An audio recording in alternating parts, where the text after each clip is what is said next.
12절에서부터 17절까지 말씀을 제가 한 절 읽고 우리 성도님들이 한 절 읽으셔서 교독하도록 하겠습니다. 제가 가지고 있는 성경으로는 신약성경 219쪽에 있습니다. 갈리오가 아가야 총독되었을 때 유대인이 일제히 일어나 바울을 대적하여 법정으로 데리고 가서 사람들을 권한다 하거늘 바울이 입을 열고자 할 때 갈리오가 유대인들에게 이르되 너희 유대인들아, 만일 이것이 무슨 부정한 일이나 불량한 행동이었으면 내가 너희 말을 들어주는 것이 옳거니와 만일 문제가 언어와 명칭과 너희 법에 관한 것이면 너희가 스스로 처리하라. 나는 이러한 일에 재판장 되기를 원하지 아니하노라 하고 그들이 법정에서 쫓아내니 모든 사람이 회당장 소스데네를 잡아 법정 앞에서 때리되 갈리오가 이 일을 상관하지 아니하니라. 말씀을 위해서 잠시 기도하겠습니다. 하나님의 은혜와 사랑에 감사를 드립니다. 2024년이 시작된 것이 엊그제 같은데 하나님, 성도들을 위한 삶을 나누고 말씀을 나누는 성경 통독 경건 훈련 축제가 32년 동안 진행되게 하시는 은혜를 감사를 드립니다. 이제 아버지 하나님, 몇 가정 남지 않은 속회 신방 위에도 은혜 위에 은혜를 더하여 주시옵소서. 이제 새롭게 봄이 오는 길목에서 말씀을 들으며 주님의 인도하심을 따라 겸손하게 무릎을 꿇고 하루 동안 열심히 일하였지만 그럼에도 불구하고 하나님 저녁에 나와서 말씀을 들을 수 있는 사모함을 주심을 감사합니다. 부흥의 때를 준비하게 도와주시옵소서. 주님의 일하심을 바라보는 영적인 눈이 열려지게 도와주시옵소서. 예비되고 준비된 하나님의 사람들이 일하심을 말씀 가운데 바라볼 수 있는 시간들 되게 도와주시옵소서. 겨울에 아버지 하나님, 무디어졌고 냉랭해졌고 게을러졌던 우리의 신앙을 다시 한번 돌이켜 회복하는 시간들로 삼아 주시옵소서. 오직 주님만 의지하오니 성령 하나님 이 시간에도 역사해 주셔서 말씀 가운데 임하시는 주님의 은혜를 경험하고 돌아가는 복되는 시간 되게 도와주옵소서. 예수님의 이름으로 감사하게도 드립니다. 저는 오늘 본문의 말씀을 가지고 하나님이 보내준 사람이라는 제목으로 같이 말씀의 은혜를 나누려고 합니다. 하나님께서 일하시는 방법에는 세 가지 패턴이 있다고 그래요. 첫 번째는 하나님께서는 어떻게 일하시느냐, 직접 개입해서 상황과 환경과 사람을 통해서 역사하실 때가 있거든요. 하나님께서 직접 일하실 때가 있습니다. 하나님께서 어떻게 일하시느냐, 놀랍게도 여러분, 영적 세계에 비밀한 원리가 있는데 천사를 통해서 하나님의 사람을 수종들게 해가지고 돕는 일을 하실 때가 있습니다. 그래 여러분, 우리가 왜 예배를 계속 드려야 할까요? 하나님은 나는 안 된다, 불가능하다, 힘들다고 얘기해도 하나님을 통해 하나님이 하시는 일들을 통해서 어떻게 역사하세요? 천사가 그 하나님이 사랑하시는 그 종을 통해 수종도로 와서 도와가지고 되게 하는 일을 보게 될 줄로 믿습니다. 천사를 통해서 일하시다 그런 거죠. 하나님께서 일하시는 방법 세 번째는 어떻게 일하시느냐, 사람을 통해서 역사하십니다. 오늘도 여러분 이 저녁에 말씀을 듣고 기도하실 때마다 여러분 주님이 일하심을 바라볼 수 있기를 축복합니다. 그런데 그때 하나님이 일하실 때 어떤 사람이 주님 앞에 쓰임받게 되냐면 하나님의 영에 감동된 사람을 통해서 일하게 된다는 거죠. 우리가 오늘 이 저녁에도 다시 한번 우리의 삶을 돌아보고 하나님께서 뽑아 쓰실 만한 믿음의 성령에 충만한 사람들이 되어 주님의 일을 감당하실 수 있게 되기를 축복합니다. 그런데 하나님의 뜻을 분별할 줄 모르거나 하나님이 하시는 일들을 바라볼 줄 모르는 사람은 주님의 도구로 될 수가 없습니다. 그렇기 때문에 엉뚱한 일 하거나 사고를 치거나 하나님이 기뻐하시지 않는 일에 불순종의 자리에 머물러 있게 됩니다. 요즘 말씀을 묵상하면서 이런 생각이 들어요. 하나님께서 일하게 하신 것도 감사합니다. 예배를 나오게 된 것, 하루를 깨워서 새벽 기도를 하게 되는 것, 은혜 아래 있는 사람들의 삶의 모습을 보니까요, 말씀과 기도로 거룩하여지고 하나님이 주신 모든 것을 감사함으로 받으면 버릴 것이 없기에 우리 탑동교회가 2024년 말씀과 기도로 거룩해져가는 한 해가 될 줄로 믿습니다. 목회를 하면서 가장 기대가 되는 건 뭐냐면요, 오늘 하나님께서 누구를 만나게 하실까? 오늘 하나님 누구를 통해서 일하게 하실까? 오늘 성령님 어떤 감동을 받고 일하게 하실까가 참 기대가 됩니다. 그래서 오늘 이 말씀을 듣는 저와 여러분들이 올 한 해 동안 하나님의 말씀에 온전히 순종하며 성령님의 이끄심을 통해서 하나님이 만나게 하시는 사람, 하나님이 보내주시는 사람을 여러분 경험하고 살아갈 수 있기를 소망해 봅니다. 성경 통독 가운데 한 달 반 정도 우리가 사도행전 말씀을 묵상하다가 이제 다시 연결되었는데, 오늘 본문의 말씀이 등장하는 지역은 고린도 지역입니다. 바울이 선교한 지역에서 1년 6개월을 머물러 있었던 곳이 고린도고요. 자, 그 다음에 3년 정도 머물러 있었던 곳이 에베소 교회였거든요. 바울은 고린도에서 1년 6개월 동안 머물러 있었는데 1년 6개월 동안 머물러 있는 그 기간에 비해서 사실은 사역 내용이 그렇게 자세하게 기록되어 있지 않습니다. 그런데 사도행전을 기록하고 있었던 누가는 고린도에 있어서 일어났던 일들 중에 특별히 지금 갈리오라고 하는 총독에 대한 이야기를 서술하고 있고, 그 갈리오 총독이 예수를 믿는 그리스도인들에 대한 반응을 어떻게 반응했는지 초대교회에 있었던 일들을 우리에게 자세하게 기록되고 있는 건 귀한 자료가 아닐 수가 없습니다. 자, 고린도는 그때 당시 어떤 장소였냐면 무역이 발달했기 때문에 무역과 더불어서 돈이 넘치고 자본이 넘쳤고 사람들이 넘쳤습니다. 그러니까 어떻게 했을까요? 향락이 넘쳐났습니다. 쾌락이 넘쳐났습니다. 당연하게 죄 짓는 일도 많았고 우상 숭배하는 일도 많았습니다. 그 같은 곳에 하나님께서는 생각지도 못한 방법으로 하나님의 복음이 선포되는 일들을 통해 사도 바울을 사용하셨거든요. 자, 누가는 사도 바울의 사역에 대해서 긴 설명을 붙이지 않았지만 그 지역의 총독이었던 갈리오가 기독교에 대한 반응을 기록해 놓은 것들을 어떻게 연결시켰느냐? 여러분, 하나님이 사람을 통해서 역사하시는 것은 어디와 관계되었냐면요, 따라해 볼까요? 하나님의 도우심, 하나님의 일하심과 관계된다. 그러니 여러분, 우리가 이 사람을 만날 때 굉장히 귀하게 여기셔야 돼요.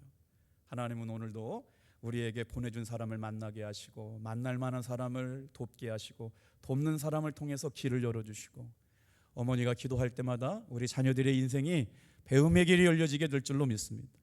환경의 문이 열려지게 될 줄로 믿습니다. 기회의 문이 열려지게 될 줄로 믿습니다.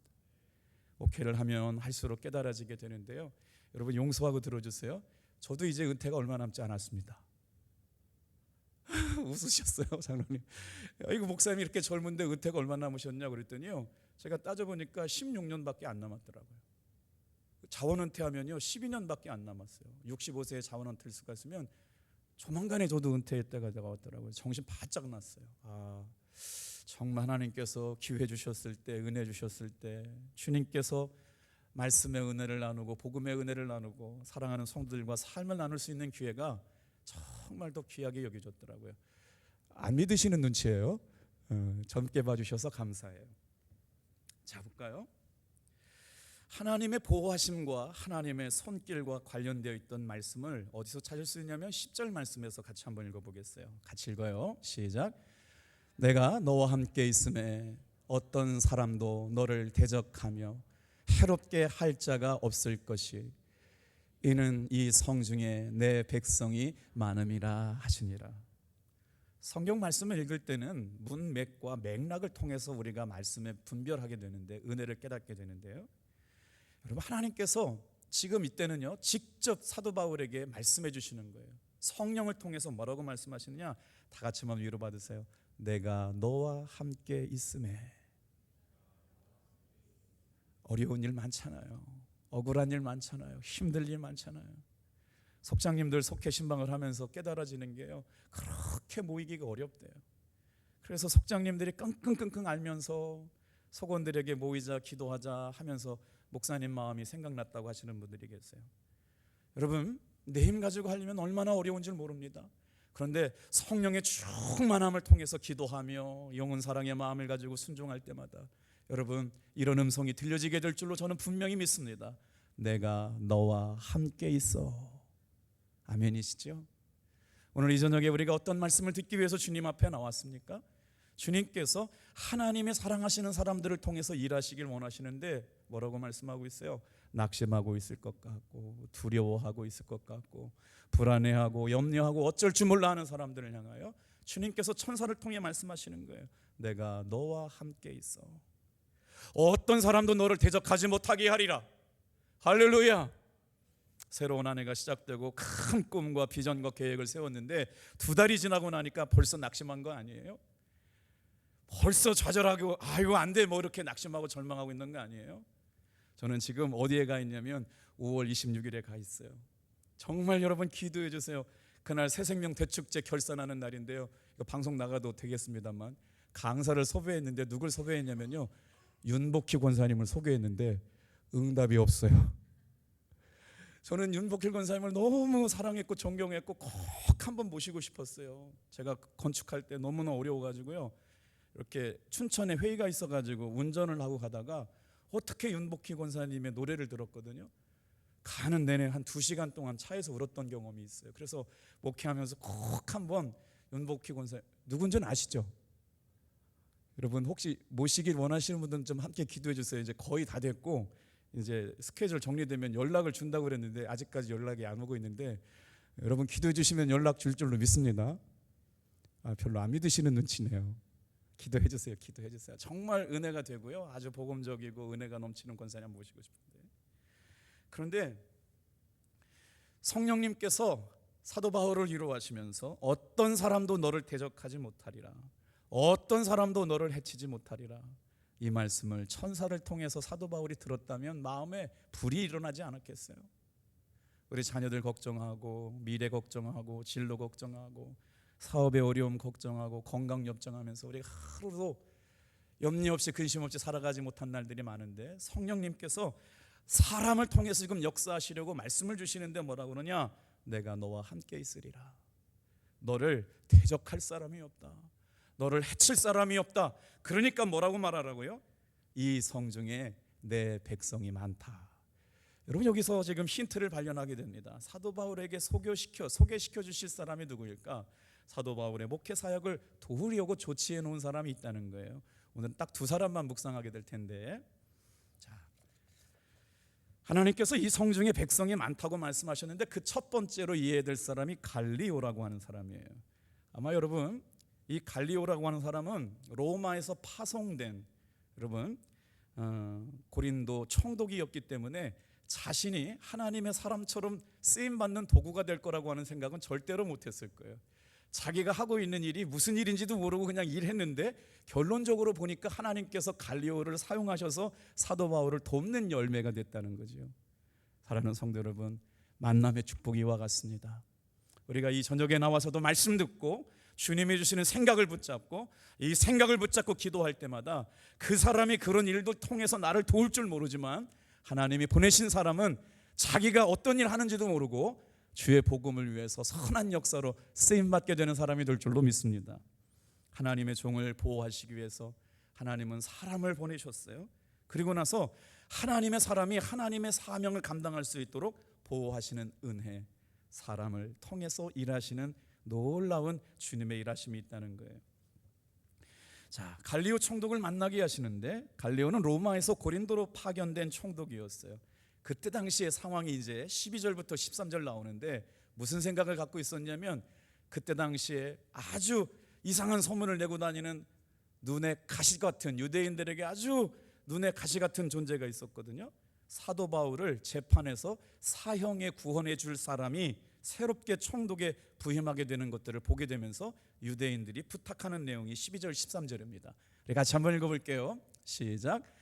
갈리오가 아가야 총독 되었을 때 유대인이 일제히 일어나 바울을 대적하여 법정으로 데리고 가서 말하되 이 사람이 율법을 어기면서 하나님을 경외하라고 사람들을 권한다 하거늘.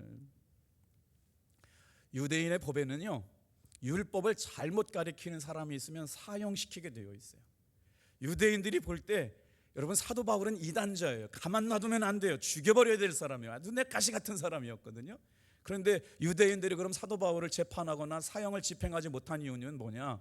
로마가 지배하고 있었던 것이기 때문에 그래요. 로마의 속국이었기 때문에 사형 집행권이 없어요. 누가만 와야 돼요? 그때 그 고린도를 다스리고 있었던 로마 총독이 와가지고 이 사람은 죽여 마땅한 사람이니까 죽이시오, 사형을 집행해 주시오 라고 처분을 받으려고 기다리고 있었던 사람이 누구냐면 새롭게 부임하는 총독이었어요. 그 사람의 이름이 갈리오라고 하는 사람이었어요. 그랬더니 갈리오 와가지고 사도 바울에 대한 판결을 내립니다. 어떤 판결을 내렸을까요? 이 판결 때문에요, 사도 바울의 10년 목회 사역이 결정됩니다. 14절, 15절, 16절은 읽으셨지만 다시 한번 읽어볼게요. 갈리오 총독이 사도 바울에 대한 판결이에요. 시작. 바울이 입을 열고자 할 때 갈리오가 유대인들에게 이르되 너희 유대인들아, 만일 이것이 무슨 부정이 일어나 불량한 행동이었으면 내가 너희 말을 들어주는 것이 옳거니와 만일 문제가 언어와 명칭과 너의 법에 관한 것이면 너희가 스스로 처리하라. 나는 이러한 일에 재판장 되기를 원하지 아니하노라 하고 그들을 법정에서 쫓아내니. 이 그들을 법정에서 쫓아냈다라고 하는 뉘앙스가 별로 기분 좋지 않잖아요. 이 말은 법정 용어로 뭐냐면 유대인들이 사도 바울을 고소했는데 고소한 내용이 기각되었다는 거예요. 사도 바울을 재판에서 다루지 않겠다고 얘기한 겁니다. 그러니 여러분, 유대인들이 얼마나 사도 바울을 죽이고 싶어 했겠어요. 하나님께서 놀라운 일들을 행하시는데 말이에요, 우리가 할 수 없는 일을 통해서 재판장 삼으신 고린도의 총독 갈리오를 통해 사도 바울을 보호하시려고 하나님의 보이지 않는 거룩한 손이 일하시고 계시는 형편인 줄로 믿습니다. 우리 사랑하는 성도 여러분, 이 저녁에 기도하시고 이 저녁에 말씀 보시고 성령님의 인도하심에 깨어 기도할 때마다 우리 자녀들을 향하여, 우리의 믿음의 기업들을 향하여 왼팔로 막으시고 보호하여 주시고 사람을 통해 일하심을 바라보는 한 주간 되시기를 축복합니다. 그런데 이게 웬일입니까? 이제 이해하기 어려운 사람이 나와요. 그 다음에 이 유대인들이 사도 바울을 사형시켜달라고 했던 서가 기각이 되면서 유대인들은 분을 품게 되었어요. 그리고 나서 좌우 맥락을 잘 설명되지 않지만 그 공격 성향, 그 분노 성향이 누구에게 흘러가느냐, 회당장을 맡고 있었던 소스데네라고 하는 사람에게 집중됩니다. 제가 판단하기로는 사도 바울의 선교 전략이 뭐였냐면요, 그냥 거리에서 전도하지 않고 이미 성경의 지식이 뛰어나게 먼저 알고 있었던 회당을 중심으로 전도하는 사도 바울의 전략이 있었는데, 소스데네라고 하는 사람에게 있어서 전후좌우에 어떤 역할을 했는지는 잘 냉정하지 않지만 그 역할을 한 사람이 누구로 인정하게 됐냐면 사도 바울이 회당에서 설교할 수 있는 기회를 준 사람을 소스데네라고 여겼기 때문이 아닐까 싶어져요. 자, 그런데요 여러분, 이 갈리오 총독의 판결로 인해서 사도 바울은 고린도에서 앞으로 이후의 모든 선교 사역에서 10년 동안 제한받지 않고 복음을 전하는 은혜가 이어지게 된 줄로 믿습니다. 하나님이 사람을 통해서 도우실 때는 어떻게 도우시느냐? 두 가지 방법을 통해서 도우시는데 오늘 말씀은 이렇게 이해했으면 좋겠어요. 첫 번째는요, 다 같이 한번 따라해 볼게요. 직접 개입해서 도우신다. 여러분, 예배가 왜 중요한 줄 아세요? 왜 기도회가 중요한 줄 아세요? 하나님이 판단하실 때 더 이상 미루면 안 되겠다, 이 저녁에도 우리가 예배할 때 하나님의 사람을 도우셔서 하나님이 급하시면 직접 개입하셔서 역사할 줄로 믿습니다. 근데 하나님이 사람을 통해서 역사하실 때가 있어요. 그런데 대부분 하나님께서 직접 개입하시는 것보다 대부분 사람을 통해서 하나님의 사람들을 돕는 일들을 경험하게 됩니다. 9절 10절 하나님께서 사람을 통해서 어떻게 역사했는지 한 번 더 살펴볼게요. 시작. 밤에 주께서 환상 가운데 바울에게 말씀하시되 두려워하지 말며 침묵하지 말고 말하라. 내가 너와 함께 있음에 어떤 사람도 너를 대적하여 해롭게 할 자가 없을 것이니 이는 이 성중에 내 백성이 많음이라 하시더라. 여러분, 말씀을 듣다가 언제 은혜 받냐면 사도 바울에게 성령께서 그런 말씀을 해주셨대라고 하면 은혜가 안 됩니다. 어떤 사람이 은혜 받느냐?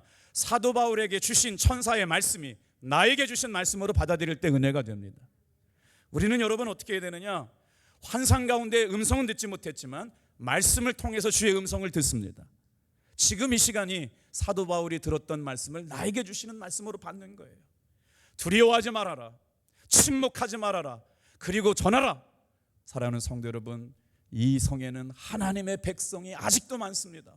그 잃어버린 영혼들을 향하여 주님이 주시는 감동을 따라 순종해 볼 수 있기를 축복합니다. 참 감사하잖아요. 주께서 밤중에 사도 바울에게 말씀하셔요. 두려워하지 말아라. 침묵하지 말아라. 그리고 담대하게 말하라. 내가 너와 함께 있어 어떤 사람도 너를 대적하지 못할 것이고 너를 해롭게 할 자가 없다. 이 말씀을 아멘으로 받는 분에게 동일한 역사가 오늘 이 저녁에도 나타나게 될 줄로 믿습니다. 자, 그러면 하나님께서는 언제 우리를 도와주실까요? 말씀을 묵상하면서 이게 궁금했어요. 여러분, 하나님은 하나님의 사람을 언제 도우시느냐? 내 힘 가지고 도저히 감당 못할 때 하나님이 도우시는 줄로 믿습니다. 오늘 이 저녁에도 내 힘 가지고 도저히 감당할 수 없는 인생의 위기를 만날 때마다 하나님은 어떻게 일하시느냐? 그때가 바로 주님이 일하시는 시간임을 믿으시길 바랍니다. 그리고 하나님께서는 우리를 언제 도와주시느냐? 하나님께서 강권적으로 내 인생의 방향을 바꾸시길 원하실 때 그때 사람을 통해 역사하시는 거예요. 오늘 이 저녁에도 사도행전의 말씀을 묵상하면서 하나님께서 인생의 방향을 틀어가실 때 전혀 내 의지와 내 생각과 상관없기에 그 길을 바꿀 수가 없었거든요. 하나님의 사람을 통해서 일하실 때는 강권적으로 주님의 마음에 순종하는 사람을 통해서 인생의 방향을 바꿀 때 여러분 개입하셔서 역사하실 줄로 믿습니다. 인생의 위기 때 우리 인생의 방향을 결정할 때마다 주님은 도울 만한 사람, 만날 만한 사람을 통해서 오늘도 역사하게 될 줄로 믿습니다. 그렇다면 하나님께서 보낸 이 사람이 하나님의 사람인지 아닌지, 도움이 될 만한 디딤돌 같은 사람인지 장애가 될 사람인지 어떻게 할까요? 성경에는 오늘 사도 바울에게 풀으셨던 은혜를 통하여 우리에게 허락된 사람이 나를 위한 하나님이 보내신 사람인가 아닌가를 알 수 있는 방법을 말씀해 주시는데요. 자, 조금 더 설명해 볼게요. 유대인들은 재판이 자기들 마음대로 되지 않자 거기에 분노해서 회당장 소스데네를 찾아가서 분노합니다. 다른 주석학자들은 고린도 시민들도 소스데네를 찾아가서 선동하고 동포를 무고하게 고발한 것에 대해서 분노하고 폭행했다고 그랬는데요. 자, 누가 폭행했는지는 중요하지 않습니다. 유대인들이 소스데네를 폭행했든지 아니면 고린도에 있는 사람들이 소스데네를 폭행했든지 가운데 결론은 뭐냐면 소스데네라고 하는 사람이 사도 바울 등에 흠씬 맞아가지고요 회당장의 임무를 감당하고 있었음에도 불구하고 얻어 터지는 역사가 있었다는 거예요. 그런데 여러분 소스데네를 잘 주목해 보시길 바랍니다. 소스데네라고 하는 이름은 사도행전 18장 지금 말씀 나오는 본문하고 고린도전서 1장 1절에서 3절까지 딱 두 번만 등장하거든요. 그런데 오늘 본문의 말씀에 보면 소스데네가 믿음 생활 잘했다, 사도 바울을 많이 도왔다, 그런 내용은 없어요. 여러분, 이게 하나님이 하시는 일인 줄로 믿습니다. 오늘 우리가 오늘 신앙생활 하는 가운데 하나님이 행하실 일들을 믿음으로 바라보지 못하면 왜 나에게 이런 일들이 일어났나 잘 모르지만 소스데네를 보세요. 여러분, 소스데네가 누굴 도와요? 사도 바울을 돕는 사람이 됩니다. 그런데 소스데네는 사도 바울 때문에 억울하게 매를 당하고 회당장의 일에서 쫓겨남을 당하게 돼요. 처음에는 사도 바울처럼 복음을 박해하는 사람의 자리에 있었음에도 불구하고 소스데네가 이런 환경을 통해서 억울하게 매맞는 상황을 통해서 예수님을 인격적으로 받아들이고 복음을 전하는 사람으로 바뀌어져 간다 이거예요. 오늘 여러분, 사도 바울을 돕기 위해서 갈리오라고 하는 총독을 사용하시고 소스데네라고 하는 사람을 사용하시는 주님의 인도하심을 보게 될 텐데, 여러분, 자, 고린도에 등장하고 있는 소스데네를 향한 사도 바울의 마음을 좀 한번 볼까요? 고린도전서 1장 1절 먼저 한번 읽어보겠어요. 이제 두 번째 소스데네에 대한 기록이에요. 시작. 하나님의 뜻을 따라 그리스도 예수의 사도로 부르심을 받은 바울과 함께 형제 소스데네는 고린도에 있는 하나님의 교회 은혜와 평강이 있기를 원하노라. 사도행전에 크게 주목받지 못했지만 억울하게 매를 망하고 회당장의 역할을 감당했다는 건 그 지역에 굉장히 큰 역할을 감당하는 사람이었는데 사도 바울의 재판 때문에 소스데가 매를 맞았다는 거잖아요. 그런데 하나님께서 두 번째 등장할 때는 사도 바울이 수많은 돕는 사람들이 있었어요. 생명과 믿음의 동역자들이 있었는데 놀랍게 고린도 교회를 향하여 편지를 쓸 때 다른 사람의 이름은 다 빠지고 예수의 사도로 부르심을 받은 바울과 형제 소스데네는 소스데네 이름을 제일 중요하게 먼저 부르고 있는 걸 보게 됩니다. 후일에 하나님께서 소스데네를 여러분 복음을 위한 귀한 전도자로 사용하게 되셨고 기독교에 대한 박해에서 복음을 전하는 전달자가 되는 사도 바울과 같은 귀한 은혜의 사람이 되게 만들으셨다. 이게 하나님이 만남을 통해서 이루시는 일인 줄로 믿습니다. 그러면 사도 바울에게 있어서 지금 누가 등장했어요? 총독으로 불림을 받았던 갈리오와 소스데네를 하나님께서 사도 바울에게 왜 보내셨나? 여러분 그걸 지금 말씀드리려고 그래요. 사도 바울이 성령님이 일하시는 것에 온전히 순종할 때 하나님이 돕는 사람을 보내주신 줄로 믿습니다. 더 확실하게 사도 바울이 하나님께서 나에게 맡겨주신 일을 최선을 감당할 때 하나님께서 필요한 사람, 만날 만한 사람 도우셔서 일하게 됨을 믿으시길 바랍니다. 그게 교사이든지 그게 찬양대일든지 그게 여선교회 일인지 속장 부속장인지 모르겠어요. 그런데 하나님의 사람이 하나님이 보내신 사람을 만나게 되는 때는 언제냐? 여러분 주님께서 맡겨주신 일을 앞뒤 전후 살피지 않고 온전히 주님께서 맡겨주신 일에 최선을 다할 때 하나님이 보내주신 사람을 만나게 된다는 말씀을 잘 기억해 보시길 바랍니다. 사도 바울이 하나님의 맡겨주신 사명에 대해서 어떻게 반응했는지 우리 말씀 한 절 보고 마칠게요.